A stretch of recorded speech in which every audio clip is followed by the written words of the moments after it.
Okay. This evening our speaker will be Sally E.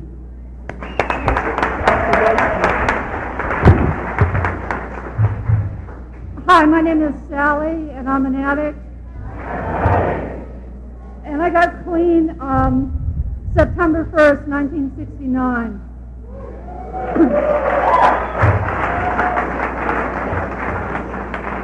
And I got clean in South Bay. I was from Orange County, but the only meetings around were in the South Bay area, so that's where I ended up.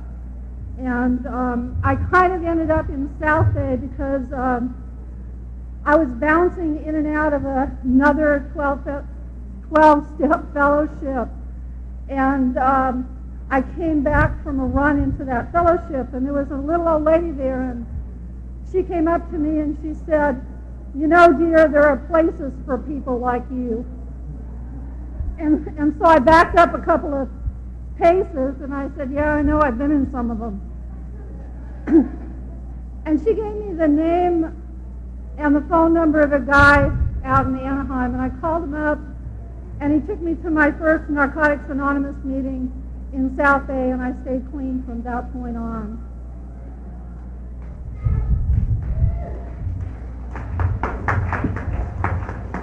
You know, I haven't spoken at anything in probably about 3 or 4 years.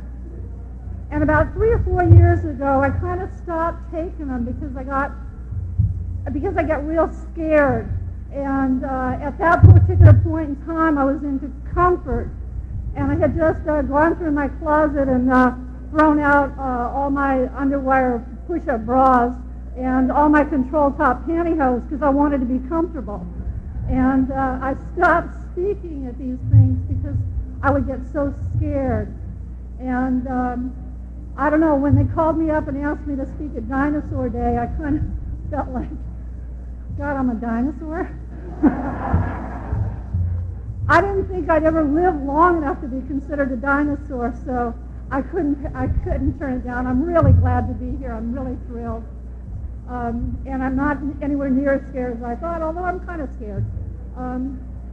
I want to talk a little bit about some of the things that set me up for drug addiction. I want to talk a little bit about my using and a whole lot about my recovery. Because today I have been clean longer than I cumulatively used. And so I have a lot more recovery than I have using time. And it seems like, for me, our stories our using stories are pretty boring, and they're very much the same. Things were terrible, and they got worse, and then they got even worse than that. So I grew up in a nice Irish Catholic family. I mean, I think we were nice. We were a nice Irish Catholic family. My parents told me that all the time, so it must have been right. You know, it was. I don't know if anybody here grew up in an Irish Catholic family, but years later I discovered something called Irish Catholic pathology. And Irish Catholic pathology means that if you feel good, somebody better do something quick to make you feel bad, because your purpose here is to feel bad, to suffer, and to earn your reward in the eternal hereafter. So in my family, if any of us felt very good about ourselves or the world or about what was going on, there was somebody around us to squash that real quick. You know, several years ago, I got my master's. I was just completing my master's, and I had just gotten a promotion at work. My husband and I had bought our dream house, and I was going to Ireland for the first European Service Conference of Narcotics Anonymous. And it was a wonderful time for me. It was really thrilling. And my mother called. Now, you got to remember, my mother is Irish Catholic pathology personified. And she said, "How are you doing?" And I told her how things were going with me. And she said, "Well, dear, how's your weight?" And I said, what do you mean? And she said, well, the last time you were up here, I noticed you were putting on a little weight. And, fat runs in our family, and it's never too soon to do something about it. I was feeling too good. Growing up, I never knew when I said something. Sometimes when I said something, everybody would laugh, and everybody would say, gee, isn't that cute? And then sometimes I would get hit. Most of the time I would be belittled and put down and told I was stupid and I was dumb and that I was no good and that I would never amount to anything. Well, I got that at home, and I went to school, and my family sent me to a nice Catholic school. And then the nuns, I didn't learn very well. I know today I was a little slow developmentally, but I didn't learn real well. And I also believe that I was really stupid because I was told that I was at home all the time. And so the nuns picked up on this real quick, and they had my IQ tested, and they found out that I wasn't real stupid. So they decided that maybe I couldn't see too well. So they had my parents take me to an eye doctor, and the eye doctor said that I had 20/20 vision, and so they decided that I was a bad kid. and so I was belittled at home, and I was belittled in school. And what happened to me, I was pretty sensitive, and what happened to me is my feelings froze inside. I just froze. And I would always try to figure out what was the right thing to say, what was the right thing to do. And I would try to do it, and sometimes it worked and sometimes it didn't, but it was the best thing that I had going for me. The school I went to the 8th grade, and when I got to the 8th grade, I was automatic. There was no question I was going to go to an all-girls Catholic high school. And the Ladies' Altar Society at this particular school and church always gave the girl with the highest grade a scholarship to this all-girls Catholic school. And they made all of us take this test. And I took the test, and I had almost the top grade. I had the top grade. And when they posted the grades, I thought they'd made a mistake. And so did the nuns, because they didn't give it to me because they thought I copied somebody's paper. And I wasn't even mad about it. I didn't know how to get mad about stuff like that because I thought it was me. I knew I didn't copy anybody's paper. I just thought I got lucky. Years later, when I got my BA degree from UCI, I was clean and in recovery, and I got my BA degree from UCI. And I didn't go to the graduation, and I finished in June. They had the graduation in June, and it took me, I don't think it was any accident that it took me till September to go out and get my diploma. I was afraid it wasn't going to be there. At any rate, when I got into high school, I discovered reading, and I read prolifically. I mean, I read everything I could get my hands on. I escaped into the world of books. And when I was a junior, late in my junior year, I made some startling discoveries. And in this order, I discovered the continuation school down the street. I discovered the Marines from the Marine base that was located nearby. And I discovered drugs. And when I used, I was always afraid. My whole life I was terrified. And when I used, I wasn't afraid anymore. And it was funny, and I was witty, and I was cute, and it was wonderful. This is my friend. I've discovered something really magical. It fixed me. It made me okay. It made me okay with the world, and it made me okay with other people. And from that point on until I got clean, I used a lot of drugs, and they took me to a lot of different places that I didn't want to go. Some of them I did want to go. And kind of I really wanted to be okay, and I really wanted to be successful. I've heard people say sometimes that they were a menace to society. Well, I was a menace to myself and a public nuisance. I would use, and I would try to go to school, and I would flunk out, and I would use, and I would try to work, and I would get fired. One time I had this job with the phone company, and I nodded out, and the cord got in my mouth. You know, it was all cords, and I got the worst shock. I couldn't even take it out. So the supervisor had to come over and take it out. My teeth hurt for 3 days. I thought maybe I fried the roots or something. At any rate, they decided they could do without me. I was always getting fired. Some disaster was always happening to me. I was wrecking a car, or the car was catching on fire, or I set my apartment on fire, or there was always, and people would say, God, you have the worst luck. Terrible things always happen to you. And I would say, yeah, terrible things happen to me. The last couple of years that I used, I pulled things together enough to get an LPT, and I parlayed that into an LVN license. And I promptly got a new source for drugs, and that was the drug cabinet at the hospital I worked in. And the last 2 years that I used ephedrine, phenobarbital, Ritalin, and Secondol combination with a lot of other things thrown in. And I was really a garbage can drug addict. And what finally happened to me, I got fired for stealing drugs out of their drug cabinet. I lost my nursing license. I wound up on the streets. I got busted a bunch of times in rapid succession. And I started having seizures, and I started hallucinating all the time, and my weight went to 115 pounds, and I'm 6 feet tall, and I couldn't stop shaking, and I had some kind of a neurological problem. My arm would go like this, and I'd try to hold it down. So I had these funny twitches and jerks and stuff. And drugs, what happened to me with drugs is they didn't work anymore. I was miserable when I was clean, and I was miserable when I was loaded. And I started looking for answers, and that's when I found my way into another 12-step program, and from there to Narcotics Anonymous.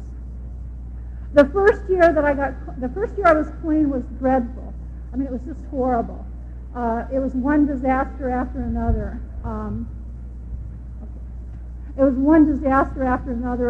I had 9 moving violations that had all gone into warrants, and I got this job in a restaurant, and it was I was working as a waitress at Howard Johnson's, and I had this little hat with the little aprons with a cow on it and stuff.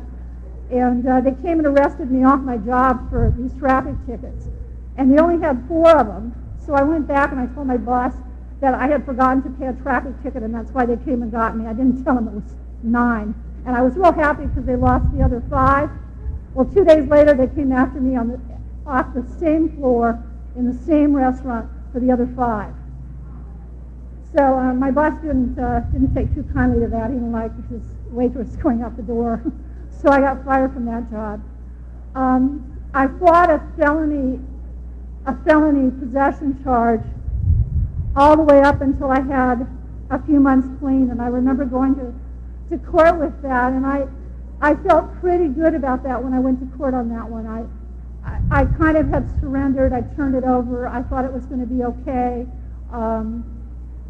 And a friend of mine from the program had asked me if I wanted her to go with me, and I was really secure. I told her, no, that's okay, you don't need to. And I went in on that thing, and my lawyer was sick that day. She had the flu. And the judge said I could waive my right to have my attorney present, and I told him I wanted to do that. And he told me I better look at the probation report before I did that. And I started to get a little nervous, and I said, yes, I'd like to look at the probation report.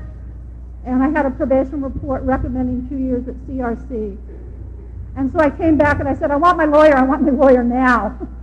So they continued it another 30 days, and I struggled with it and struggled with it and struggled with it. And I finally went back, and I thought they were probably going to send me away for 2 years.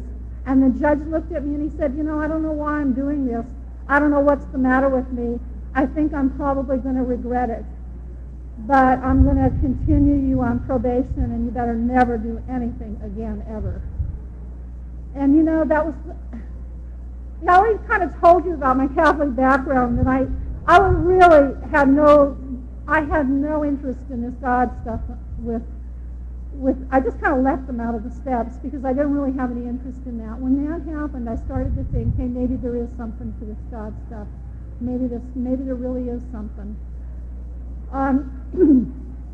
I came up on a stop sign with no driver's license, no registration, and I wasn't even supposed to be driving, but I was driving anyway, and I had a seizure, and I didn't put on the brake, and I hit this 70-year-old man.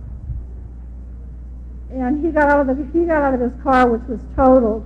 I told him I didn't have a lot of money, but that I would pay for his car and that I would make payments, and I started crying. And he said, that will be okay. And I said, please don't call the police. And he said he wouldn't. And he called me about 2 weeks later and came over and said if I would give him $100, that he would be more than happy with that. And that he didn't like that car anyway, and it was about time to get rid of it. I don't know if I need to tell you, but my faith in God deepened on that one.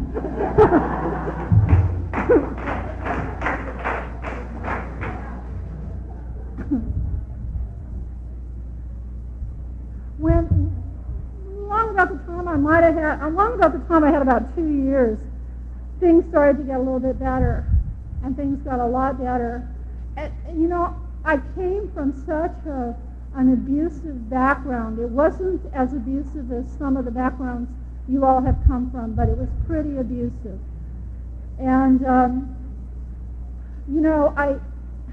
I was comfortable with abuse. I knew how to deal with it. I was really comfortable with it. So I had a lot of abusive relationships because that was what I knew. I was comfortable with it. There was a meeting that I just used to love. I just loved this meeting. And I used to go to this meeting all the time. And it was one of those meetings where everyone talks while the person was talking. And it was one of those meetings where everybody sat in the same chair every year. And they said that if you could go away and come back 5 years later, and those people were saying the same thing. No change. And I loved that meeting. And there was a lot of recovery there. And I tell people, let me take you to my favorite meeting. And they go, God, Sally, that meeting's awful. What do you go there for? Well, I liked it. It was comfortable. When I talked, nobody listened. Nobody ever listened to me. I was uncomfortable when people listened to me.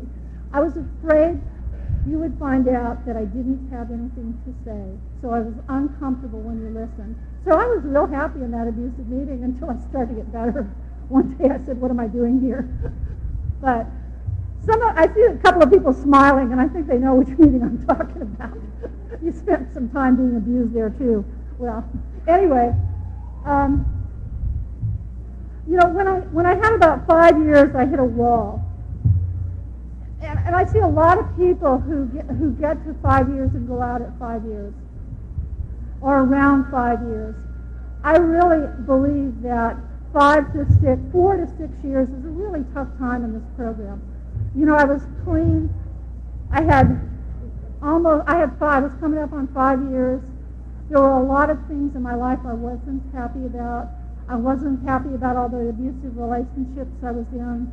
I wasn't happy about that I was a waitress, and I was probably going to be a waitress the rest of my life. I'm one of those folks who write wonderful scripts.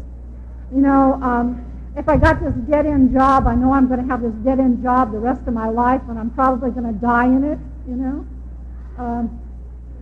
Because I wasn't very good at looking at what I wanted, and I wasn't very good at deciding how to go about getting what I wanted. I didn't know how to do that.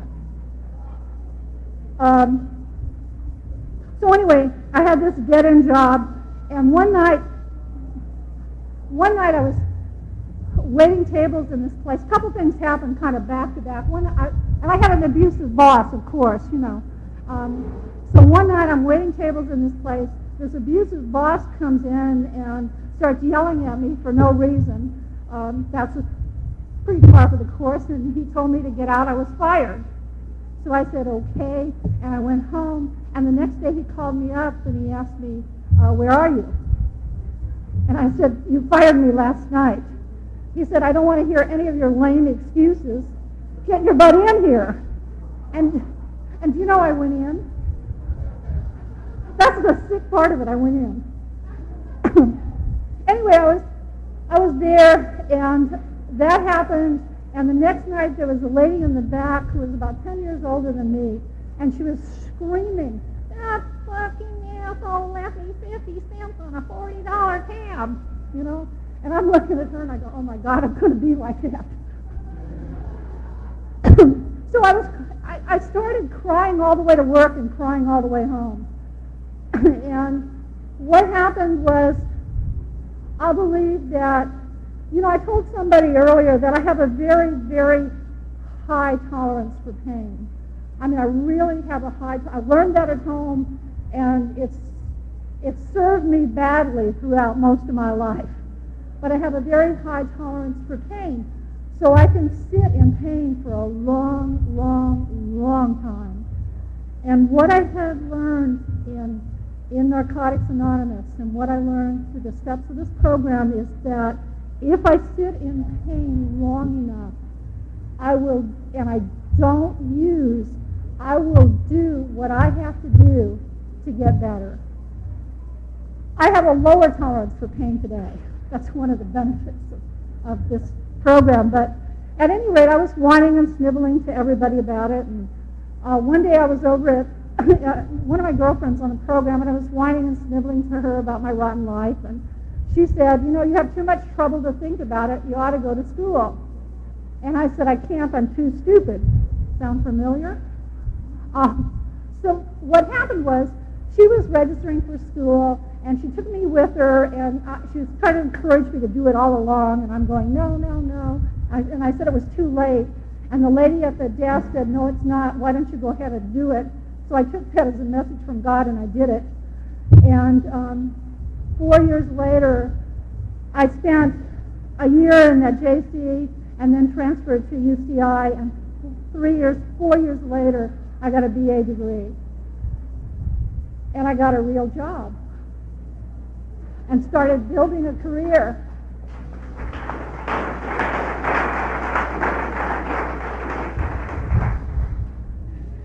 All because I didn't use when I was in pain. That's why I didn't use. I was in pain and I didn't use. And I guess that would be a theme song for me. I'm in pain and I don't use, and somehow, some way, if I keep working those steps and I keep putting one foot in front of the other, I will, God will, I will, and God will, and we will figure out a way to deal with it.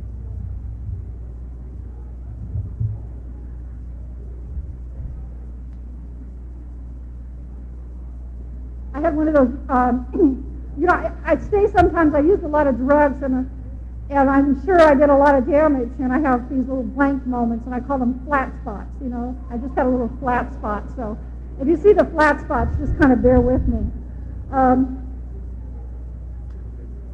You know, when I look out and I see how many people are here today, you know, I attended the first convention of Narcotics Anonymous, and it was held in La Mirada, and there were 250 people there. And I knew everybody that had more than 6 months. And I can see how many people, there are more people here today than there were then. And it's just amazing to me how big Narcotics Anonymous has grown. I was really impressed when I saw the scope of this place. This is a real impressive place. I mean, you got pool table. I mean, it's a really impressive place.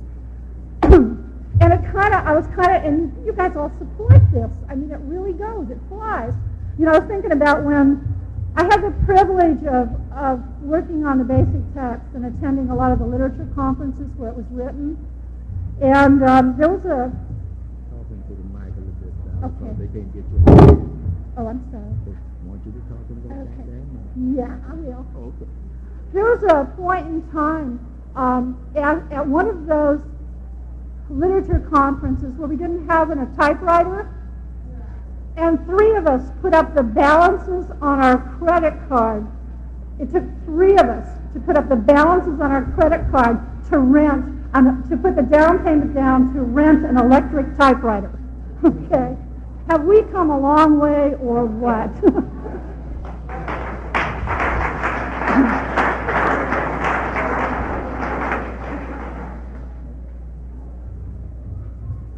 You know, I talked about how things were frozen inside and how what I learned and how I spent a lot of time at the abusive meetings and in the abusive relationships and in the abusive friendships.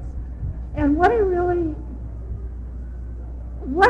happened with all of that is I'm the kind of person who I wrote inventories, and I wrote inventories, and I wrote inventories, and I wrote inventories. Is there anybody here who does that kind of thing? Well, I wrote a lot of them because I wanted to get better. And what I looked at is I looked at me, and I worked on me in these abusive relationships, and I worked on me, and I worked on me. And one day I went and I looked and I said, hey, you know what? It fucking ain't all me. I mean, that was a revelation. It ain't all me. And when I got that revelation, my life started to get better. My relationships started to get better. My bosses started to get better because I wouldn't put up with that. You know, I learned how to take care of me emotionally. I learned how to tell people. You know, in my family, it was like when somebody was standing on your foot, you pretended like they weren't, because if you told them they were, they'd use it against you. So you could not be vulnerable. You could not let people know that things hurt. And somewhere along the line in NA, I started learning that it was okay to take care of myself. You know, I heard that thing about be good to yourself. And I thought being good to myself meant getting a haircut when I needed it and buying a new dress or not driving 75 miles on the freeway in the rain. Okay. Or I thought it meant those kind of things. But it really means taking care of yourself, being safe. I don't go to smoking meetings today because I'm very sensitive to cigarette smoke. I also need to tell you that I smoked 4 packages a day for a lot of years, and I did a lot of damage, and I'm very sensitive to that. And the year before I stopped, I curtailed the amount of cigarette smoke I was around. I had 8 upper respiratory infections. So taking care of myself means not being around cigarette smoke. It means taking care of myself emotionally. You know, when I was just thinking of a story that gives you an idea of maybe how a lot of us aren't able to take care of ourselves. And some of you may remember, a few of you here will probably remember this story, but a lot of years ago, they were having their first convention in Oregon, and we wanted to go to support them. It was the first convention in Oregon, and we wanted to go to support them. And a lot of us were pretty poor, and we didn't have the money for the commercial airline fare. And somebody knew a guy who knew a guy who knew a guy who had a twin-engine Cessna and who flew people around. He knows about it. We had a twin-engine Cessna that flew people around. So, and it was $100 round trip to Oregon on this for us. It was pretty cheap, you know. Sounded good to me. I'll sign up. And so did a whole lot of other folks. And we got on this plane, and we were going up there. And something wasn't quite right. And you could hear the something that wasn't quite right. Okay? And at one point, this thing went into a nosedive, and the engine just gave out. And buzzers started to go off, and the pilot went, oh, shit! And I looked around at people like, oh, my God. And I looked at Bill here, and he looked at me, and we both went like this, like, okay, here we go.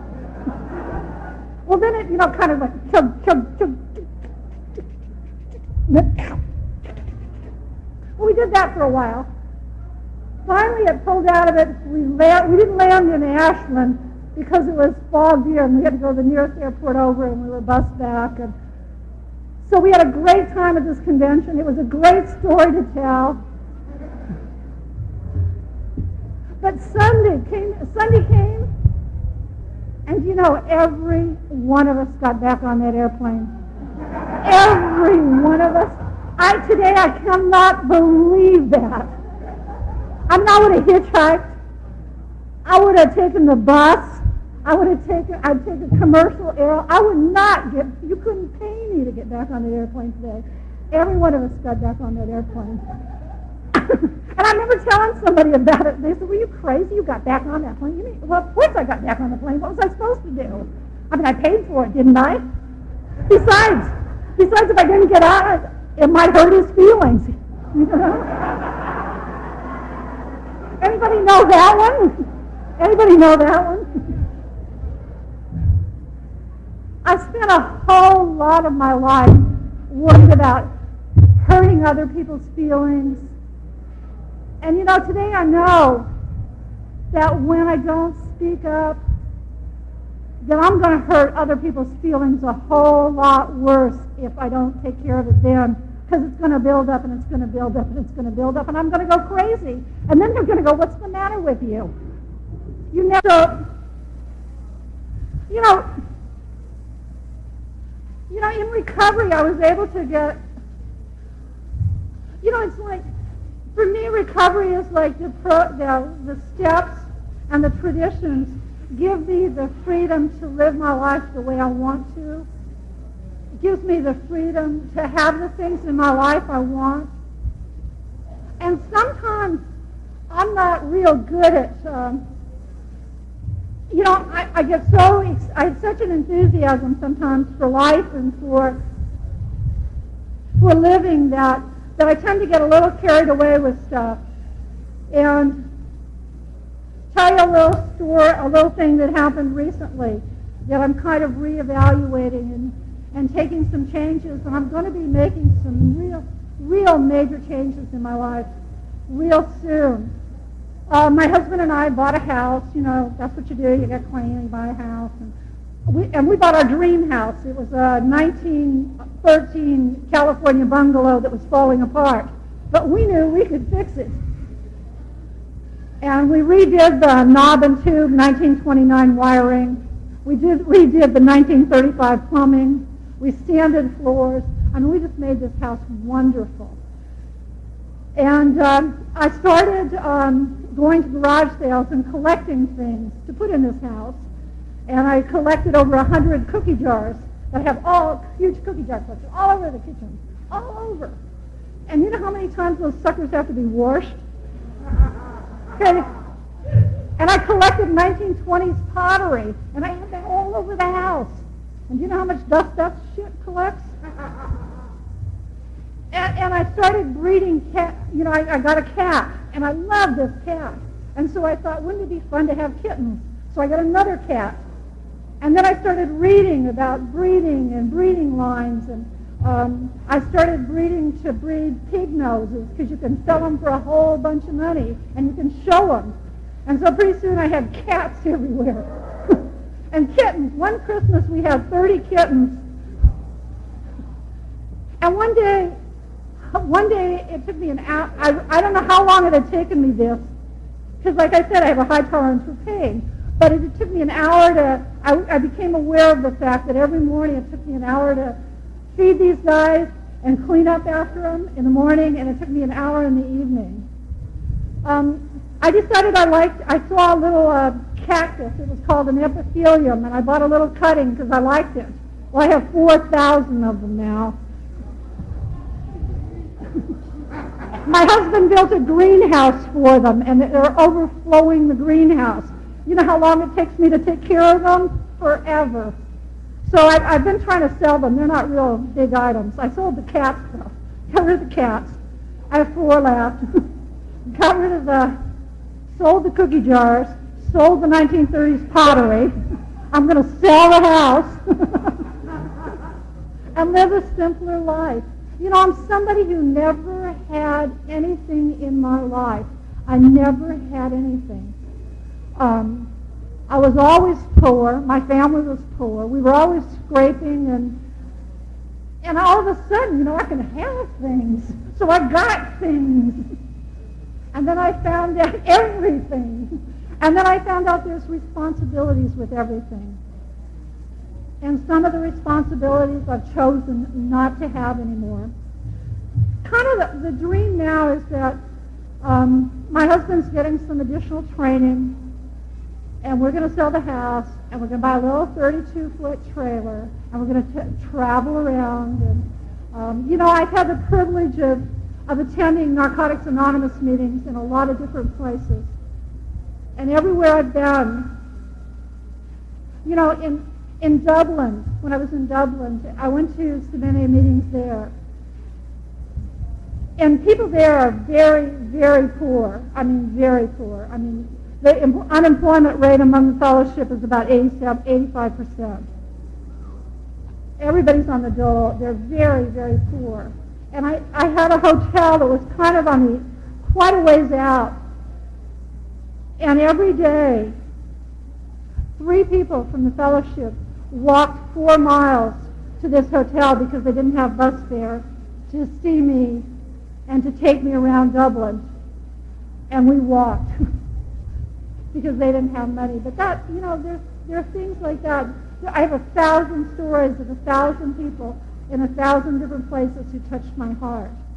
I was in Australia for the first Australasian convention.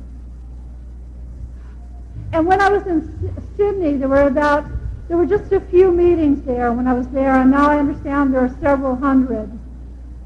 We're getting better. We're growing. It has been a joy and a privilege. And a good friend of mine a long time ago, a guy who died of a heart attack, was 17 years clean on Steel Beach after he beat the best volleyball player on the beach. Beat him. And this guy could not quit. He went back for the second round, and he died of a heart attack. And what he said about speaking is that a good speaker or somebody who gives a good talk knows when to quit. And I'm out of stuff to say. Thank you very much.